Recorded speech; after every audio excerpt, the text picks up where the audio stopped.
Merci, collègue Terès. La parole est à collègue Marianne. Vigilance pour les entreprises européennes. Le Parlement européen discutera cette semaine d'un texte pour lutter contre le travail forcé. Et dans le même temps, en Afrique, beaucoup accusent l'Union européenne d'hypocrisie. Ainsi, la signature d'un accord avec le Rwanda pour un partenariat sur les métaux rares soulève les pires inquiétudes. Le 22 février dernier, l'annonce de cet accord a provoqué la réaction du président de la République de RDC, Félix Tshisekedi, qui a déclaré, je le cite, « C'est comme si l'Union européenne nous faisait la guerre par procuration ». Et il ajoutait d'ailleurs, quand vous achetez un produit chez un reseller, vous êtes vous-même coupable du vol.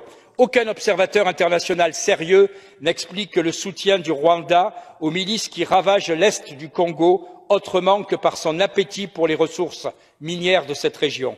Il convient donc que ce Parlement interpelle au plus vite la Commission européenne pour qu'elle s'engage enfin à ne pas alimenter l'un des pires conflits au monde en soutenant le régime de Kigali qui viole et pille le Congo en toute impunité.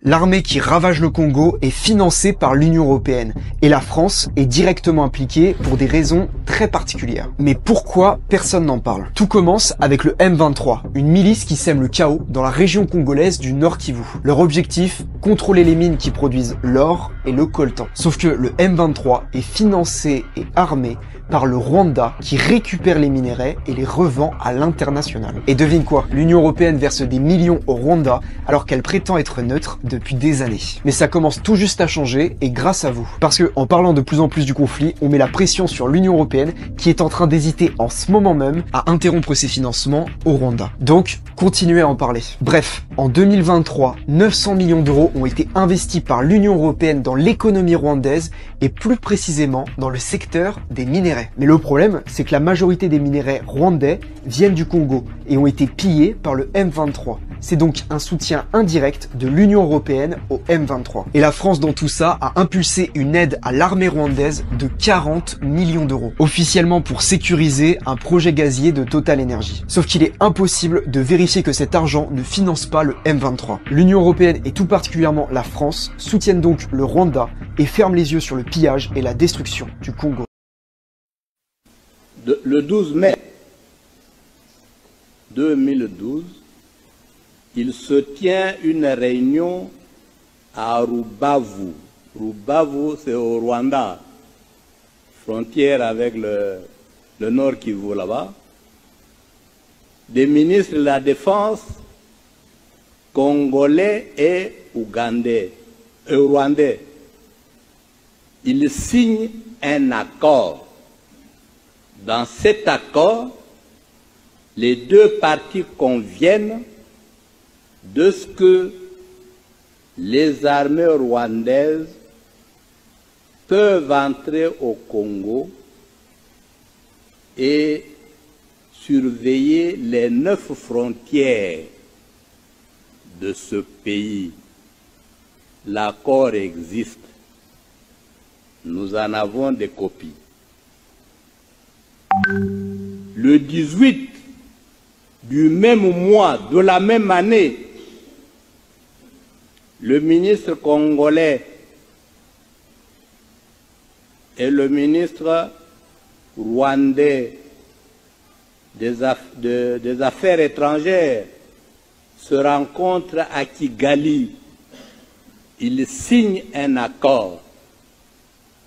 Dans l'accord, ils acceptent que les services de renseignement rwandais peuvent entrer au Congo, sillonner toute la République pour assurer la sécurité. Ils le font chaque jour. Nous avons accepté, pendant que nous dormons, les autres circulent, repèrent les sites miniers, contrôlent nos frontières, sillonnent tout le pays. Enfin, c'est-à-dire pour l'exposer, parce que les données nous en avons à revendre. Vous connaissez le fameux accord du 23 mars 2009 entre le Congo et Kundabatware, le CNDP. L'accord reconnaît aux Rwandais le droit d'être congolais et de participer à la vie politique congolaise, d'être candidat et d'être élu. Nous avons signé cet accord.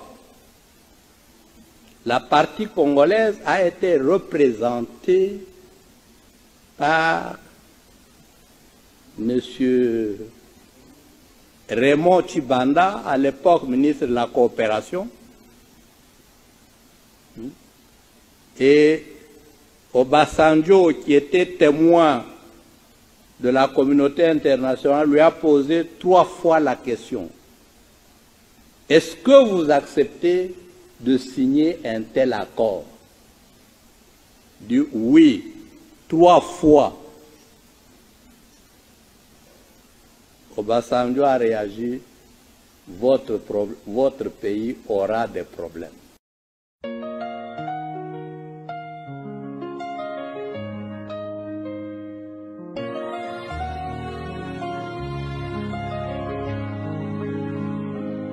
Vent-tu avant de promesses brisées, un peuple enchaîné, des vies sacrifiées.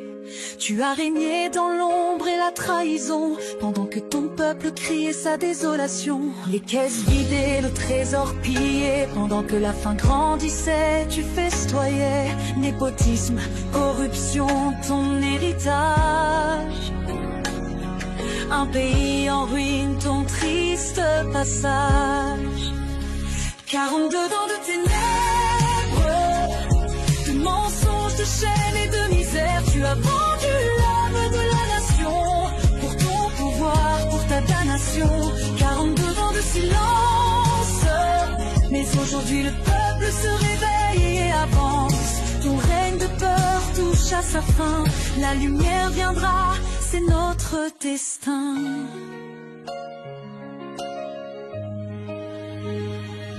Rituel sombre, pacte maudit, tu as sacrifié l'espoir pour ton paradis. Mais les prières des opprimés montent, et ton empire de mensonges s'affronte. Les enfants sans école, les hôpitaux vides, pendant que tes proches vivent dans l'opulence sordide. Le sang des innocents crie justice, son règne de terreur touche à son précipice.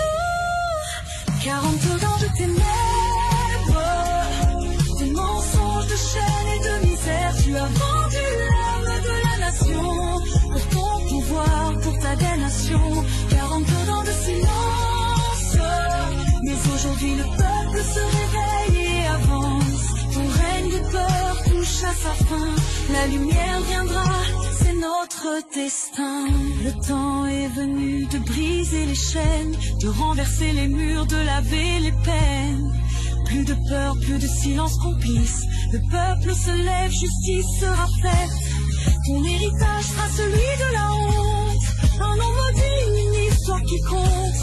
Car dans nos cœurs l'espoir renaît, pour un avenir libre sans regret. 42 ans de ténèbres, mais aujourd'hui nous brisons nos chaînes. Tu as vendu l'âme de la nation, mais nous reprenons notre destin. 42 ans de silence, le peuple se lève, plus de souffrance. Ton règne de peur touche à sa fin, la lumière triomphe, c'est notre destin. Le peuple uni sera plus blessé, la vérité éclate, le changement vient, pour un avenir où la justice retentit.